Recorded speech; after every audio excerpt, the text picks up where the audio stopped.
তর্ক করতে নেই। এতে নাকি লক্ষ্মী মেয়ে হওয়া যায় না। বিয়ে হয়ে শ্বশুর বাড়িতে গিয়ে সেখানে সবাইকে খুশি করতে করতে এটাই জীবনের সারমর্ম হিসাবে গেঁথে দেওয়া হয় আগে থেকে। শত অন্যায় অত্যাচার কটু কথার উত্তর দিলেই কিন্তু লক্ষ্মী মেয়ে হওয়া যায় না, তাই মুখ বুঝে মেনে নিতে শেখানো হয়েছে। কিন্তু দুঃখ কষ্ট বুকে নিয়ে ঘরের কোণে নিজেকে বন্দি করলেও তারা আরো বেশি করে ডালপালা বিস্তৃত করে আষ্টে পৃষ্ঠে জড়িয়ে ধরে।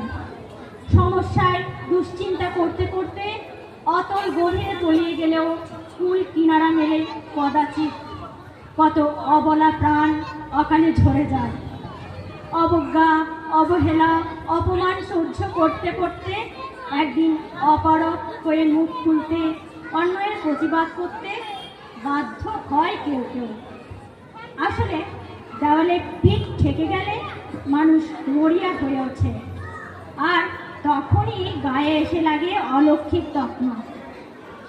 তথাকথিত লক্ষ্মী মেয়ে হওয়ার চেয়ে শত গুণে ভালো এমন অলক্ষ্মী হওয়া, যেখানে নিজের হাতিয়ার নিজেকেই হতে হয়।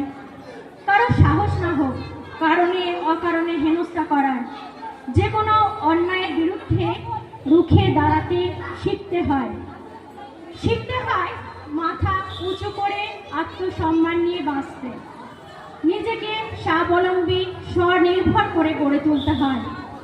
প্রতিটি বাবা মার উচিত তথাকথিত লক্ষ্মী মেয়ে হিসেবে নিজের কন্যা সন্তানকে তৈরি না করে তাকে স্বাবলম্বী স্বনির্ভরতার পাঠ দেওয়া।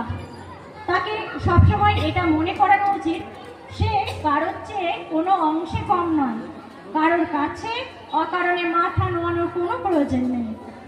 পৃথিবীতে সব মানুষের অধিকার সমান, এখানে কোনো স্ত্রী পুরুষ বিভেদ সৃষ্টির দরকার নেই। লক্ষ্মী মা দেবী হিসাবে যেমন পূজিতা হন তেমনই চলুক, তাতে কোনো বিরোধ নেই। কিন্তু কন্যা সন্তানকে বা নারী জাতিকে লক্ষ্মীর প্রতিমূর্তি হতে হবে এমন নিদান বন্ধ হোক। আমাদের ঘরে ঘরে শিক্ষিতা স্মার্ট রুচিশীলা অন্যায়ের বিরুদ্ধে রুখে দাঁড়ানো অলক্ষ্মীরা বেড়ে উঠুক। এতে সমাজের মঙ্গল, জাতির মঙ্গল, দেশের মঙ্গল, সর্বোপরি সারা পৃথিবীর মঙ্গল। নমস্কার।